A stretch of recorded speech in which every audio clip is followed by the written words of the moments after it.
Hi hello നമസ്കാരം. വീണ്ടും ഈ സ്പോട്ടിങ് ഓർമ്മയുണ്ടോ? എല്ലാം ഒന്ന് കണ്ടു നോക്ക്. അപ്പോൾ നമ്മുടെ ഈ അടിപൊളി സ്പോട്ട് ചെയ്യുന്നുണ്ട്. നമ്മളിന്ന് പറയാൻ പോകുന്ന ആരാണ് കൊലയാളി, ആരാണ് കൊലയാളി, ആരാ കൊലയാളി. അപ്പോൾ നമ്മുടെ തീർത്താത്ത ഒരു ഇതൊക്കെ ഇട്ടിട്ടുണ്ടായിരുന്നു, ഒരു ലൈവിലൊക്കെ വിളിച്ച് പറയുന്നത് കേട്ടു. ഞാനും ഷീ ടോൾക്കും വി കെ ടോൾക്കൊക്കെ ചേർന്ന് ഒരു പാവപ്പെട്ട പെൺകൊച്ചിൻ്റെ അച്ഛനെ മരിക്കാൻ കാരണമായെന്നൊക്കെ പറഞ്ഞുകൊണ്ട് അവരെ പറ്റി എന്തൊക്കെയോ മോശം പറഞ്ഞെന്ന്. ഈ പറയുന്ന പ്രശസ്ത ലേഡിയെ പറ്റി ഒരു വാക്ക്, അവരുടെ പേര് പോലും എനിക്കറിയില്ല. ഈ മരിച്ചപ്പോഴാണ് തന്ത മരിച്ചപ്പോൾ ഇങ്ങനത്തെ സംഭവം വന്നു എന്നുള്ള കാര്യം തന്നെയാണ് ഇന്ന് ഷീ ടോൾക്ക് ഇട്ടേക്കുന്നതുകൊണ്ടാണ് ഈ ഒരു ഇൻസിഡൻറ്റ് ഞാൻ ശ്രദ്ധിക്കുന്നത് തന്നെ. അപ്പോൾ ഈ അനാവശ്യമായി ഈ പെൺകുട്ടികൾ അങ്ങനെ ഈ ഒലീവിയുമായിട്ട് ബന്ധപ്പെട്ട ഒരു കേസിൽ ഈ പെൺകുട്ടി, ഈ പ്രശസ്ത ഈ ആത്മഹത്യ ചെയ്തു എന്ന് പറയുന്ന തന്തയുടെ മകൾക്ക് ഈ സ്ഥാപനം ഒന്നും കൊടുക്കാനില്ലെന്ന് ആ പെൺകുട്ടി തന്നെ പറഞ്ഞിട്ടുള്ള കാര്യമാണ്. ഒന്നും കൊടുക്കാനില്ല, അവരവിടെ ട്രെയിനിങ്ങിനാണ് പോയത്, ഒരു രൂപ പോലും കൊടുക്കാനില്ല. അപ്പോൾ പൈസയുടെ കാര്യം പറഞ്ഞല്ല, സാമ്പത്തിക ഇവരുടെ നാട്ടിൽ നിന്ന് കിട്ടുന്ന കാര്യങ്ങൾ സാമ്പത്തികമായ വിഷയം കാരണമാണ് ഈ പെൺകുട്ടിയുടെ അച്ഛൻ മരിക്കുന്നത്.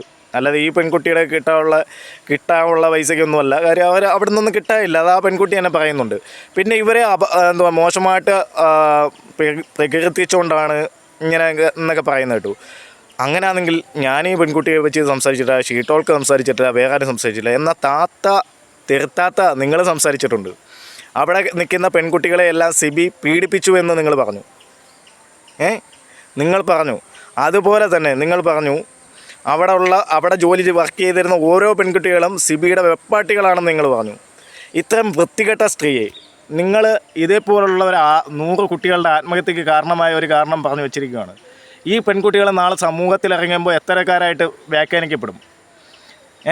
ഈ പെൺകുട്ടികൾക്ക് വേറെ എവിടെയും ജോലി കൊടുക്കരുതെന്ന് അവർ പറഞ്ഞാണോ ഇത് കണ്ട് നിങ്ങൾ മനസ്സിലാക്കുക. ഇതുപോലുള്ള തിന്ന ചോറിന് നന്ദിയില്ലാത്ത, അല്ലെങ്കിൽ 2 ദിവസം 3 ദിവസം പോയി നിന്നിട്ട് ഇതുപോലുള്ള വൃത്തികേട് കാണിക്കുന്നവരെ അങ്ങനെ തന്നെ ചെയ്യണം.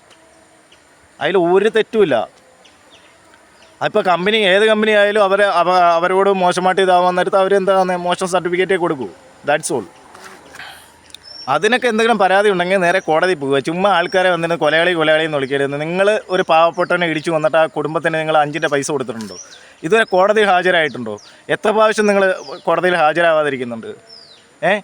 10ാം മാസം 3-ാം തീയതി നിങ്ങളവിടെ ഹാജരാക്കണമെന്ന് പറഞ്ഞുകൊണ്ട്. അപ്പോൾ ആരാണ് കൊലയാളി? ഒരു സാധു കുടുംബത്തെ അനാഥാക്കിയ നിങ്ങളാണോ കൊലയാളി, അതോ ഞങ്ങളാണോ കൊലയാളി? ഞങ്ങൾ കാരണം ഇതുവരെ ആരും ആത്മഹത്യ ചെയ്തിട്ടില്ല. ഞങ്ങൾ ആരും കാരണം ആത്മഹത്യ ചെയ്തിട്ടില്ല. ആരും ആത്മഹത്യ ചെയ്തിട്ടില്ല. അത് ഞങ്ങൾ ഉറപ്പ് തരാം. മനസ്സിലായില്ലേ? ഒരു മുതലാളിച്ചയെ പിടിച്ചുകൊണ്ട് ഒരു സ്ഥാപനം ഇല്ലാതാക്കാൻ പോയിട്ട് നാണം കെട്ട് ഇവിടെ ഇരുന്നതും പോരാ, തിരുത്തുള്ള ഇപ്പം നമ്മളെ കൊലപാതകളാക്കാൻ നോക്കുന്നുണ്ട് ആ സ്ഥാപനത്തിൻ്റെ മുതലാളിയും. പറ്റൂലെങ്കിൽ പണി കളഞ്ഞിട്ട് പോകണം.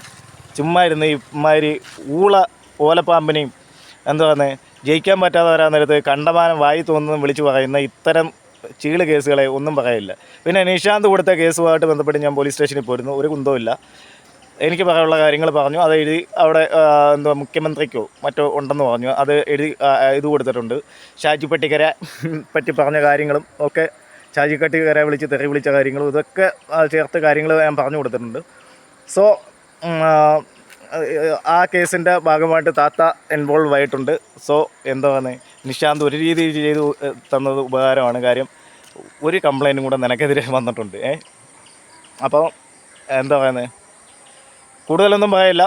Thank you all. Thank you for watching. By.